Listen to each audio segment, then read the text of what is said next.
Hello दोस्तों, स्वागत है आप सबका मेरे इस YouTube channel one step to success for ambition पर। तो आज हम लोग आरपीएफ कांस्टेबल भर्ती 2024 का जीके जीके जीएस का क्वेश्चन प्रैक्टिस करेंगे। तो पिछले वीडियो में मैं 25 तक इस सेट में का क्वेश्चन करा चुकी थी। आज 26 से देखेंगे। दिया गया है क्या?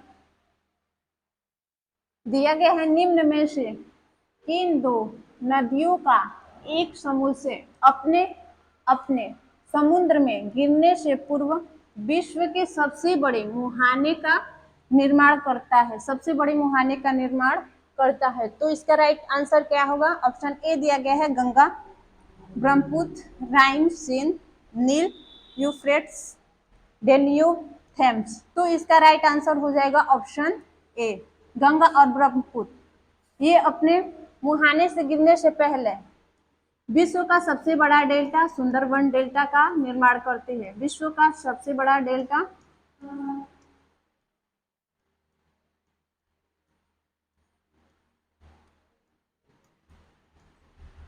डेल्टा सुंदरबन डेल्टा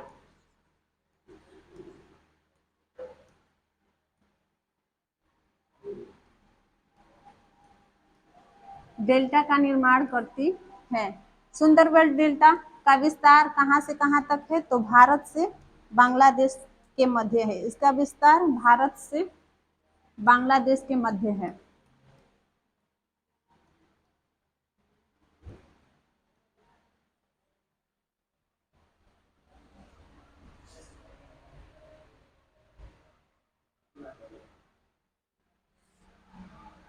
आगे अगला क्वेश्चन देख लिया जाए।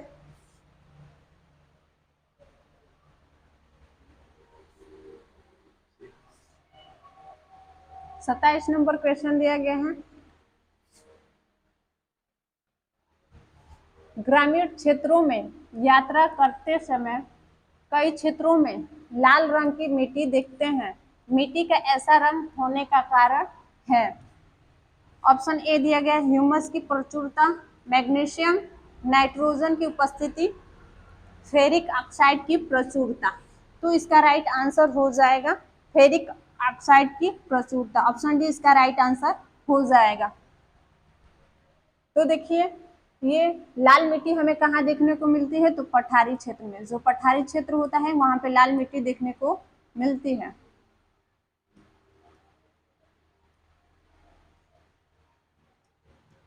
पठारी क्षेत्र में एल्यूमिना, फेरिक ऑक्साइड और चूना पाया जाता है। ऐसी भूमि में एल्यूमिना, फेरिक ऑक्साइड और चूना पाया जाता है। पठारी भूमि जो होती है यही ऑक्सीजन के साथ क्रिया करके ऑक्सीकृत होके लाल रंग में परिवर्तित हो जाती है। जब ऑक्सीकृत होता है एल्यूमिना, फेरिक ऑक्साइड और चूना ऑक्सीजन के साथ ऑक्सीकृत होता है तो लाल रंग में परिवर्तित हो जाता है।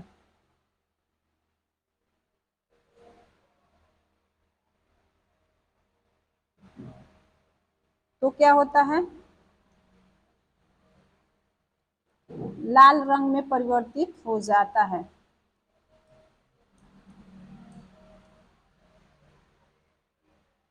और ये पाया कहाँ जाता है? हमारा लाल मिट्टी कहाँ पाया जाता है? लाल मृदा छत्तीसगढ़ पाया जाता है। छत्तीसगढ़,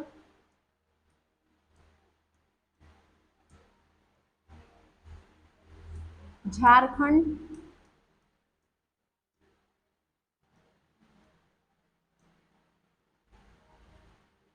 उड़ीसा, आंध्र प्रदेश,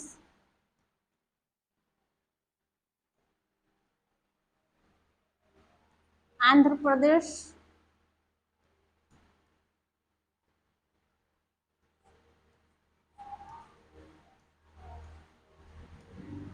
और तमिलनाडु। लाल मिट्टी कहाँ कहाँ पाया जाता है? तो छत्तीसगढ़, झारखंड, उड़ीसा, आंध्र प्रदेश और तमिलनाडु।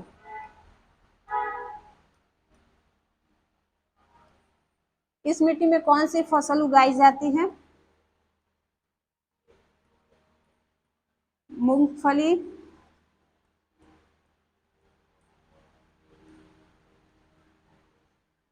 मूंगफली, तंबाकू,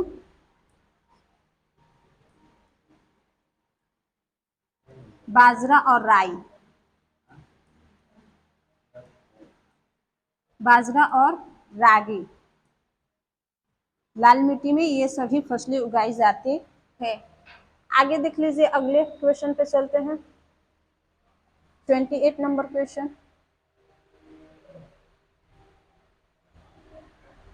दिया गया है, अर्थशास्त्र में इनमें से कौन सा कथन सही नहीं है? तो ऑप्शन ए दिया गया है, औसत नियत लागत कर, ये लागत कर है, लागत लागत वक्र का ढलान नीचे की ओर होता है।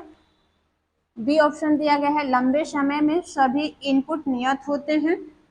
ऑप्शन सी दिया गया है, कुल लागत कुल परिवर्ती लागत और कुल नियत लागत का योग है।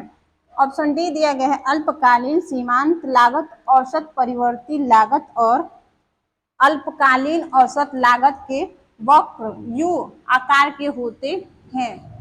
तो इसमें कौन सा पूछा गया है? सत्य नहीं है, मतलब असत्य है। तो इसका राइट आंसर हो जाएगा ऑप्शन बी, लंबे समय में सभी इनपुट नियत होते हैं। लंबे समय में इनपुट नियत नहीं रहेंगे, बदलेंगे भी, तो यही ऑप्शन क्या हो जाएगा? गलत हो जाएगा, सही नहीं होगा। तो ऑप्शन बी इसका राइट आंसर हो जाएगा। अगला क्वेश्चन पे चलते हैं। 29 नंबर क्वेश्चन दिया गया है,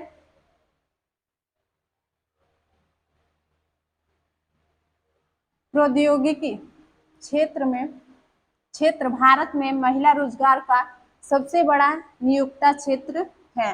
ऑप्शन ए दिया गया है पहला, ऑप्शन बी तीसरा, ऑप्शन सी दूसरा और डी ऑप्शन दिया गया है चौथा। तो इसका राइट आंसर हो जाएगा दूसरा। इसका राइट आंसर हमारा हो जाएगा दूसरा। इसका राइट आंसर हमारा हो जाएगा दूसरा। टेक्निकल सेक्टर में महिला, भारत में महिला रोजगार का सबसे बड़ा नियोक्ता क्षेत्र है, तो दूसरा, भारत दूसरा है महिला को टेक्निकल सेक्टर में रोजगार देने वाला, भारत दूसरा देश है। अगला क्वेश्चन देख लिया जाए।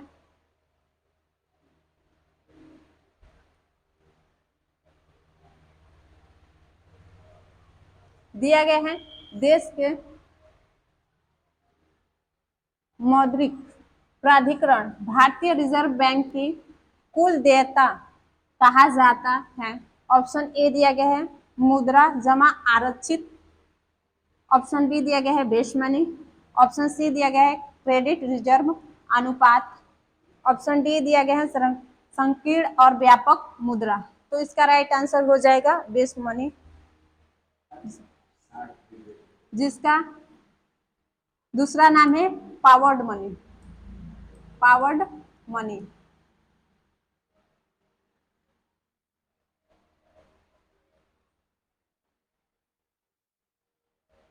जिसका दूसरा नाम है पावर्ड मनी। आगे अगला क्वेश्चन देख लिया जाए।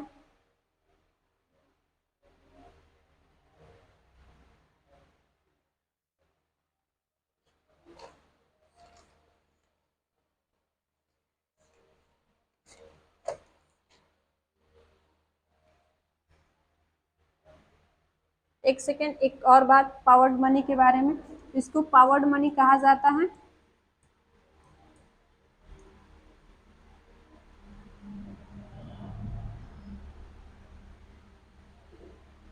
H equal to C plus R होता है, C plus R. High powered money भी इसको कहा जाता है। बेस मनी को high powered money, high powered money बराबर C प्लस आर। C क्या होता है? तो जो जनता के पास पैसा होता है वो होता है जनता के पास पैसा। आर क्या होता है? तो बैंक का आरक्षित, बैंक का आरक्षित मुद्रा, बैंक का आरक्षित मुद्रा।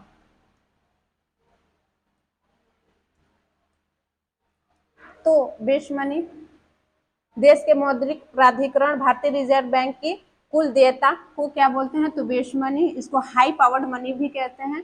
हाई पावर्ड मनी बराबर सी प्लस आर। सी क्या है? तो जनता के पास जो पैसा होता है, और आर क्या है हमारा? तो बैंक का आरक्षित मुद्रा।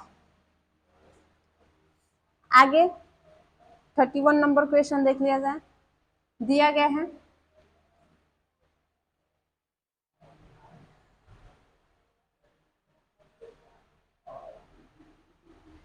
एक स्वस्थ समाज के लिए जनसंख्या में पुरुषों और महिलाओं का वितरण क्या होना चाहिए? तो ऑप्शन ए दिया गया है पुरुषों से अधिक महिला होंगी, तब महिलाओं से अधिक पुरुष, युवाओं से अधिक वृद्ध, पुरुषों और महिलाओं की बराबर संख्या। तो इसका राइट आंसर हो जाएगा ऑप्शन डी। एक स्वस्थ समाज का निर्माण कब होगा? जब पुरुष और महिला दोनों ही समान संख्या में होंगे। 2011 के जनगणना के अनुसार 1000 पुरुष हैं और 943 क्या है? महिला हैं, फीमेल हैं, और मेल 1000 है। कौन अधिक है? पुरुष। पुरुष अधिक है, तो हमारा स्वस्थ समाज नहीं है। जब दोनों की संख्या बराबर होती तो हमारा समाज क्या होता? एक स्वस्थ समाज होता। अगला क्वेश्चन आगे देख लिया जाए। 32 नंबर दिया गया है, क्या दिया गया है देख लेते हैं। दिया गया है निम्न में से कौन सा एक मांग निर्धारक नहीं है? ऑप्शन ए दिया गया है विक्रेता की रुचि और पसंद, ऑप्शन बी माल की कीमत, ऑप्शन सी भविष्य में कीमत में बदलाव की उम्मीद, ऑप्शन डी उपभोक्ता की आय। कह रहा है कि मांग का निर्धारक नहीं है, मतलब मांग को निर्धारित नहीं करता है। कौन नहीं करता है? तो विक्रेता की रुचि और पसंद ये मांग का निर्धारण नहीं करता है, तो ऑप्शन ए राइट आंसर हो जाएगा। बाकी माल की कीमत ये मांग का निर्धारण करता है, भविष्य में कीमत में बदलाव की उम्मीद ये भी मांग का निर्धारण करता है, उपभोक्ता की आय ये भी मांग का निर्धारण करता है, ये नहीं करता है। तो इसमें नहीं पूछा है, तो ऑप्शन ए राइट आंसर हो जाएगा। अगला क्वेश्चन देख लिया जाए। 33 दिया गया है क्या?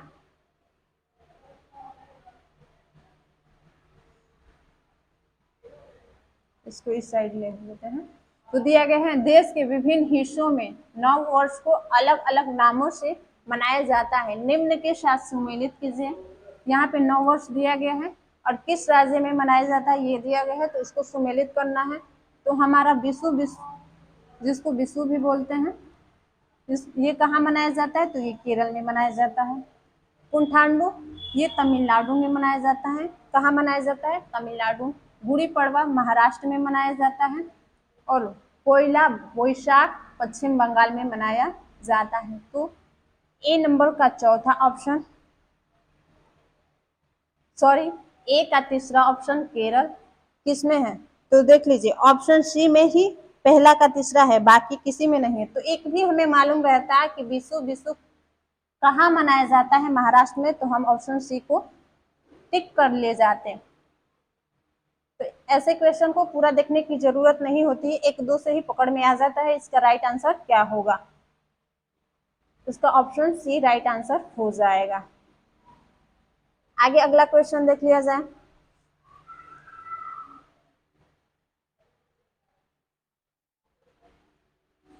थर्टी फोर दिया गया, इनमें से किस संगीत वाद्य यंत्र में कीबोर्ड होता है? भतम, संतूर, हारमोनियम, शहनाई। तो इसका राइट आंसर हो जाएगा ऑप्शन सी हारमोनियम। हारमोनियम में कंप्यूटर की तरह कीबोर्ड होता है, लोग हाथ के जरिए इसको बजाते हैं। आगे अगले क्वेश्चन पे चलते हैं। दिया गया है 35 number question.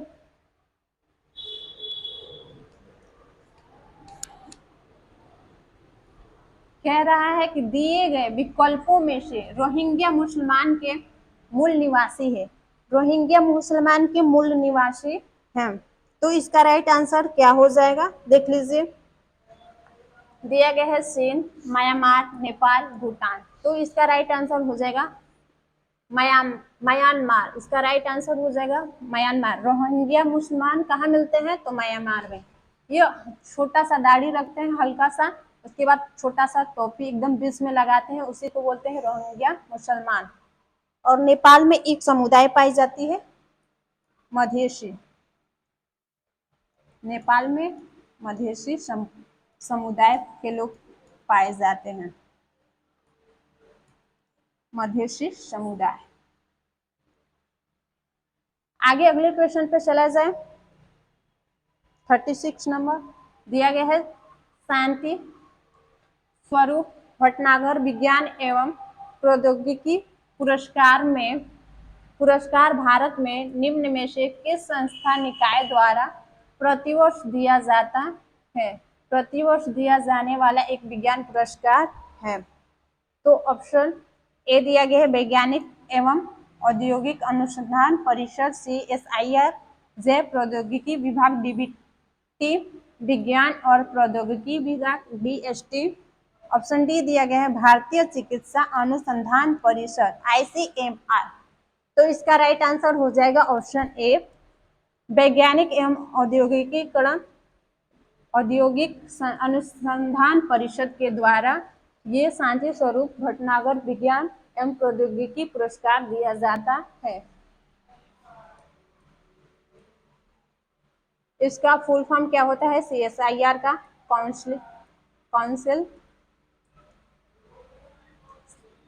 Council of scientific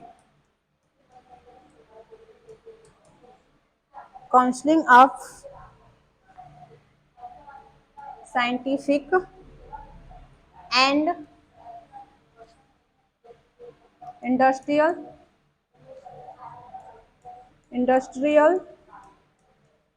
research.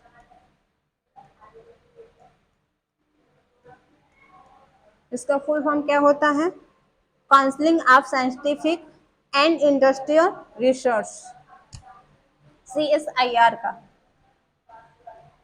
अगले क्वेश्चन पे देख लिया जाए क्या दिया गया है। 37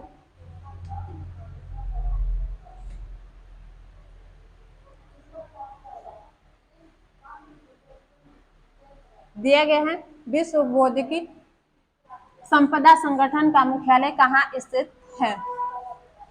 विश्व बौद्धिक संपदा संगठन स्थित है, कहाँ स्थित है, टोक्यो, बीजिंग, पेरिस या जिनेवा। तो इसका राइट आंसर हो जाएगा ऑप्शन डी। इसका राइट आंसर हो जाएगा ऑप्शन डी, जिनेवा। कौन से राष्ट्र ने 5 बार कॉमनवेल्थ गेम्स की मेजबानी की है।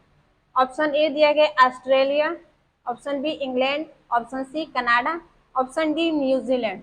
तो इसका राइट आंसर हो जाएगा ऑप्शन ए, ऑस्ट्रेलिया। ऑस्ट्रेलिया इसका कॉमनवेल्थ गेम का मेजबानी 5 बार किया है। इसकी शुरुआत हुई थी 1930 ईस्वी में कनाडा के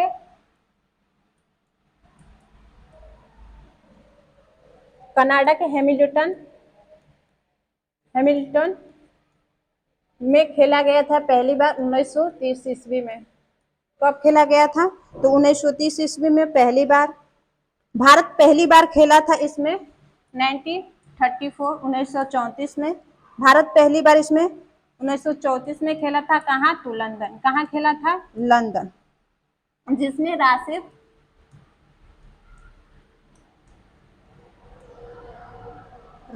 अनमान कुश्ती में कांस्य पदक जीते थे। कुश्ती में क्या जीते थे, कांस्य पदक। कांस्य पदक जीते थे। कॉमनवेल्थ गेम में कुश्ती में कांस्य पदक जीते थे। ओलंपिक की तरह ये भी 4 साल के अंतराल में खेला जाता है। 4 साल के अंतराल में आयोजित किया जाता है। 2022 में इसका आयोजन 2022 में इसका आयोजन इंग्लैंड में हुआ था। कहाँ हुआ था? इंग्लैंड में। कहाँ हुआ था? इंग्लैंड में। इंग्लैंड में, और किस जगह पर? इंग्लैंड के बर्मिंघम। इंग्लैंड के बर्मिंघम में हुआ था। आगे अगले क्वेश्चन पे चलते हैं।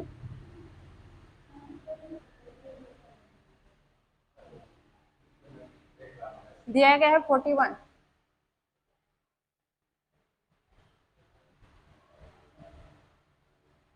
दिया गया है भारत के सबसे कम आयु के शतरंज ग्रैंड मास्टर होने का रिकॉर्ड इनमें से किसके नाम पर दर्ज है? ऑप्शन ए दिया गया है डी गुमेश, ऑप्शन बी दिया गया Vishwanath Anand, option C G N Gopal, option D परिमार्जन नेगी। तो इसका राइट आंसर क्या हो जाएगा? तो इसका राइट आंसर हो जाएगा ऑप्शन ए डी गुमेश। कौन थे? डी गुमेश सबसे कम। इनका जन्म हुआ था तमिल में 29 मई 2006। इस सन से ही अनुमान लगा लीजिए कि ये कितने उम्र के होंगे। 2006 में जन्म हुआ था। तो शतरंज ग्रैंड मास्टर होने का रिकॉर्ड इनमें किसके नाम दर्ज है? तो डी गुमेश के नाम पर दर्ज है। भारत में ये सबसे कम उम्र में शतरंज के ग्रैंड मास्टर हैं। तो अगला क्वेश्चन पे चलते हैं 40 नंबर पर।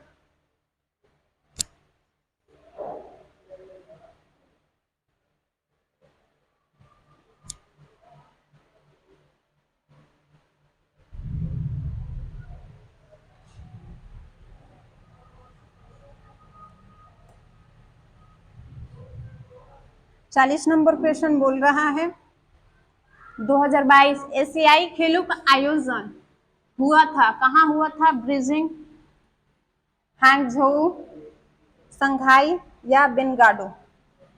तो इसका राइट आंसर हो जाएगा हांगझोउ। 2022 में एशियाई खेलों का आयोजन कहाँ हुआ था? हांगझोउ। हांगझोउ कहाँ है? चीन में। कहाँ है? चीन में। बीजिंग चीन में है, चीन की राजधानी है। संघाई भी चीन का एक शहर है, और बेंगलुरु भी एक चीन का शहर है।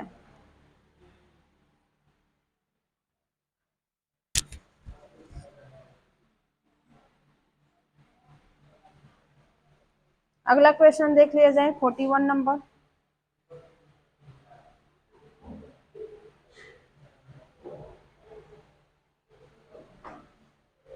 फोर्टी वन नंबर क्वेश्चन दिया गया है।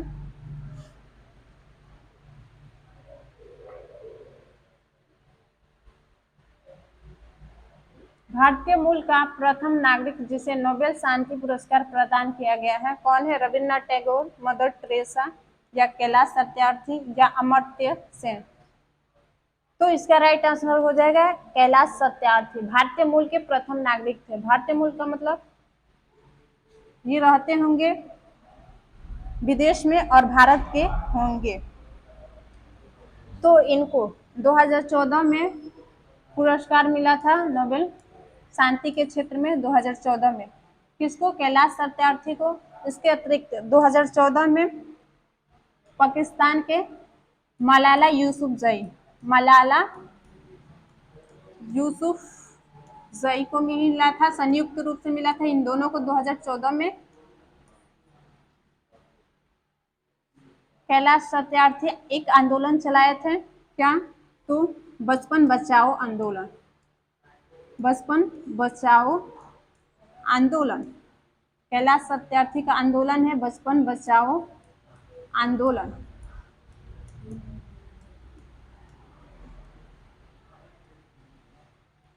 ये दोनों लोग क्या करते थे? तो बाल मलाला यूसुफजई और ये कैलाश सत्यार्थी दोनों ही बच्चों के अधिकार के लिए आंदोलन करते रहते थे। इसके अतिरिक्त मलाला यूसुफजई एक किताब लिखे हैं, we are displacement, we are displace displace we are displace my journey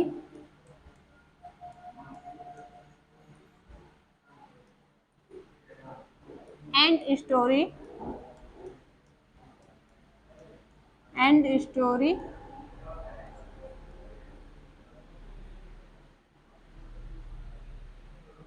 and story from refugee refugee girls around the world around the world around the world. ये पुस्तक इन्होंने शरणार्थी लड़कियों पे लिखा था, जो लड़कियां युद्ध संघर्ष के समय अपनी रक्षा के लिए दूसरे देश में चली जाती हैं, उन लड़कियों पे, शरणार्थी लड़कियों पे ये लिखे थे।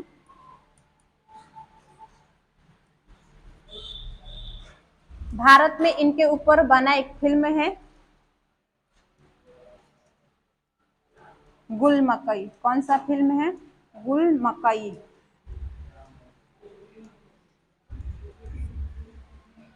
आगे अगला क्वेश्चन देख लीजिए। 42 दिया गया है,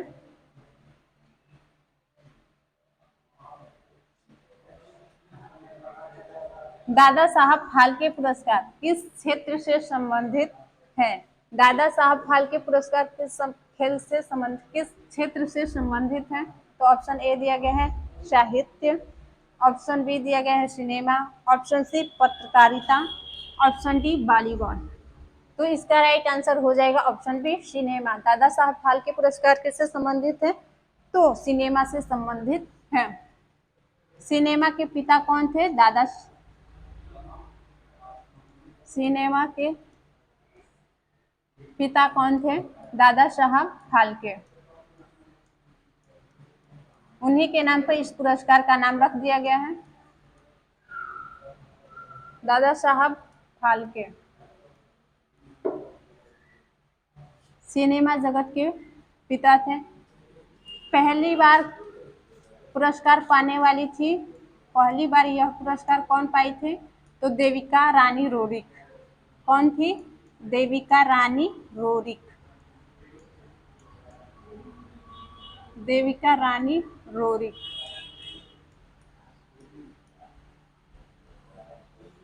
देविका रानी रोरिक थी।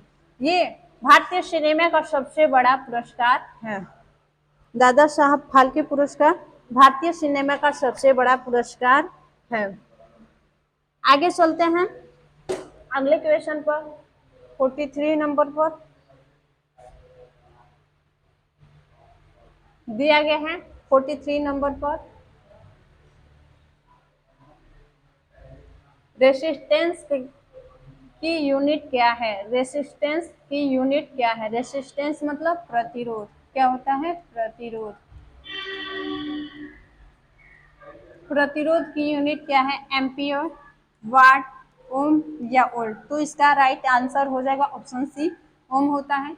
ये विभव, ये एम्पियर किसका होता है? विद्युत का होता है। किसका होता है? विद्युत का होता है। वाट शक्ति का होता है। वाट किसका होता है? शक्ति का होता है। ओम हमने देख लिया प्रतिरोध का होता है। वोल्ट विभव या विभवांतर का होता है। विभव या विभवांतर।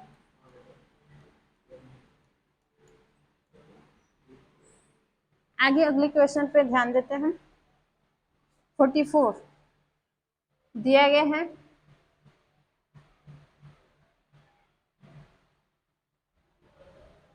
उस भौतिक मात्रा का नाम बताएं जो बल और वेग के गुणनफल के बराबर है। कार्य, ऊर्जा, शक्ति या त्वरण। तो इसका राइट आंसर हो जाएगा ऑप्शन सी, शक्ति। ऑप्शन सी इसका राइट आंसर हो जाएगा। शक्ति किसे कहते हैं? तो वस्तु की कार्य करने की क्षमता ही क्या कहलाती है? शक्ति कहलाती है। जब किसी गतिशील वस्तु पर हम बल लगाते हैं, जब किसी गतिशील वस्तु पे हम बल लगाते हैं, तो उस वस्तु पे आरोपित शक्ति उस बल और उसके वेग के गुणनफल के बराबर होती है।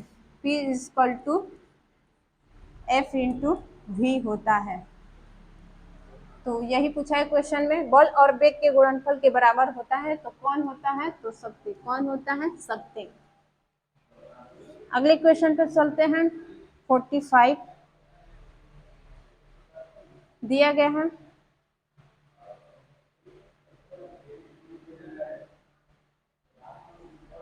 किन्हीं दो स्थूल वस्तुओं के बीच लगने वाला आकर्षण बल को क्या कहा जाता है? घर्षण बल, गुरुत्वाकर्षण बल, अभिकेंद्रीय बल या यांत्रिक बल। तो इसका राइट आंसर हो जाएगा गुरुत्वाकर्षण बल।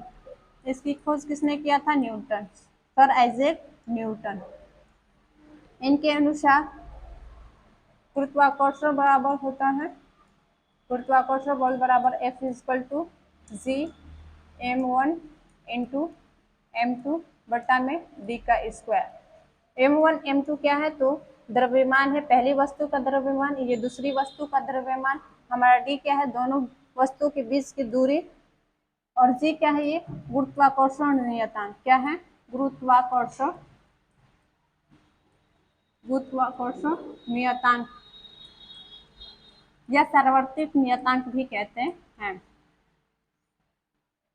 तो इसका मान कितना होता है? 6.67 इंटू 6.67 इंटू 10⁻⁻11 न्यूटन होता है। जी का, कैपिटल जी का मान कितना होता है? 6.67 इंटू 10⁻⁻11 न्यूटन। आगे अगले क्वेश्चन पे चला जाए। 46 नंबर दिया गया है।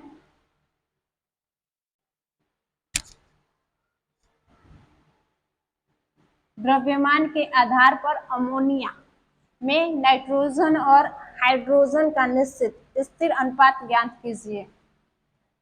किसके एक आधार पर ज्ञात करना है? तो द्रव्यमान के आधार पे। अमोनिया किससे मिलकर बना होता है? नाइट्रोजन और हाइड्रोजन। अमोनिया का फॉर्मूला क्या होता है? NH3। तो द्रव्यमान के आधार पे इसमें क्या ज्ञात करना है? दोनों का अनुपात, नाइट्रोजन और हाइड्रोजन। तो इसका द्रव्यमान कितना होता है? 14। कितना होता है? 14। हाइड्रोजन का 3 1 होता है, हाइड्रोजन का कितना होता है? 1। 3 हाइड्रोजन है तो हो जाएगा 3, तो 14 संबंध है 3। इसका राइट आंसर हो जाएगा ऑप्शन बी, इसका राइट आंसर हो जाएगा। अगला क्वेश्चन देख लिया जाए। 47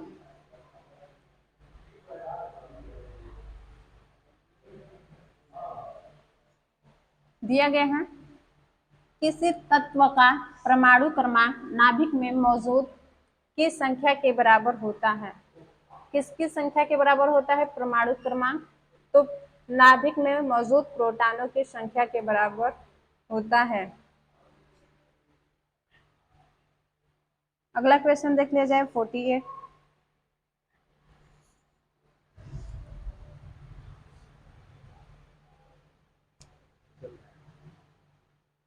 दिया गया है सारोलॉजी का अध्ययन है, दिया गया है सारोलॉजी का अध्ययन है मच्छर, छिपकली, तिलचट्टा या सांप।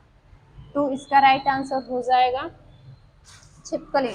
ऑप्शन बी इसका राइट आंसर हो जाएगा छिपकली।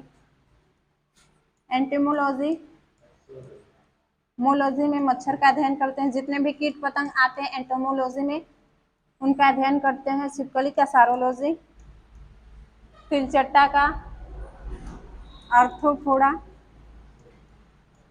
आर्थ्रोपोडा में किया जाता है। सांप का सर्पेटोलॉजी, सर्पेटोलॉजी में सर्प का अध्ययन किया जाता है। सर्पेटोलॉजी में सर्प का अध्ययन किया जाता है। अगले क्वेश्चन पे चला जाए।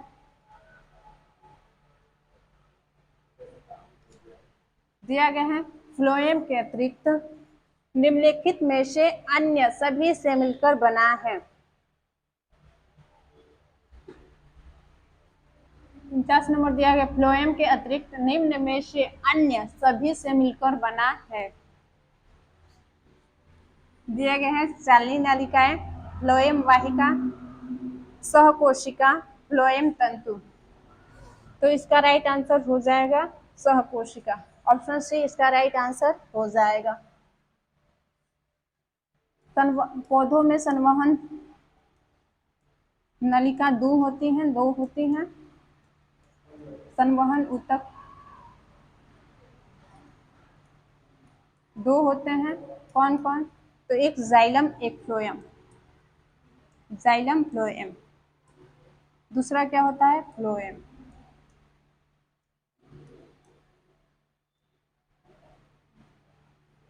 जाइलम क्या करता है, तो ये जड़ों से पानी को लेता है और पौधे के सभी भागों तक पहुंचाता है। और फ्लोएम क्या करता है, पौधों को भोजन पहुंचाता है। सभी भाग से जो भी मिट्टी में पोषक तत्व होते हैं उपयोगी, उसको सोखता है और प्रत्येक भाग में पौधे को पहुंचाता है। ये कितने इसके कितने भाग होते हैं, मतलब कितने भाग से मिलकर बना होता है, तो 4। फ्लोएम कितने भाग से मिलकर बना होता है, 4।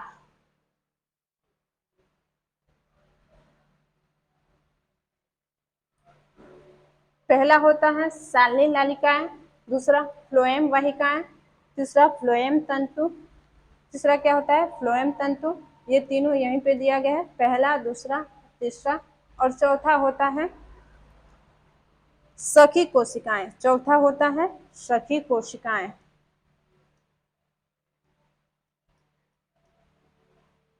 सखी कोशिकाएं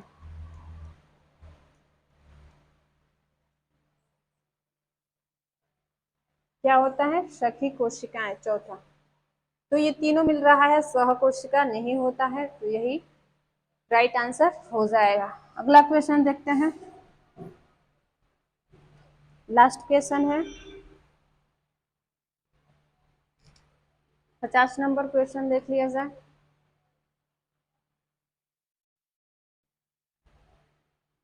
दिया गया है एलील होते हैं। एलील क्या होता है, तो जब डीएनए में, एक ही डीएनए में दो लक्षण दिखते हैं, दो लक्षण होते हैं, उसे ही क्या कहते हैं, एलील। उसे ही क्या कहते हैं, एलील। जब डीएनए में दो लक्षण होते हैं उसे क्या कहते हैं, एलील। तो इसका राइट आंसर हो जाएगा ऑप्शन बी, जीन का वैकल्पिक रूप। दो लक्षण होते हैं तो दोनों में से कोई एक हो सकता है, तो ये क्या हो जाएगा, वैकल्पिक रूप। ऑप्शन बी इसका राइट आंसर हो जाएगा। और मैं सेशन का यही अंत करती हूँ। अगर मेरा वीडियो अच्छा लगा हो तो मेरे चैनल को सब्सक्राइब करें, लाइक करें और कमेंट करना ना भूलें।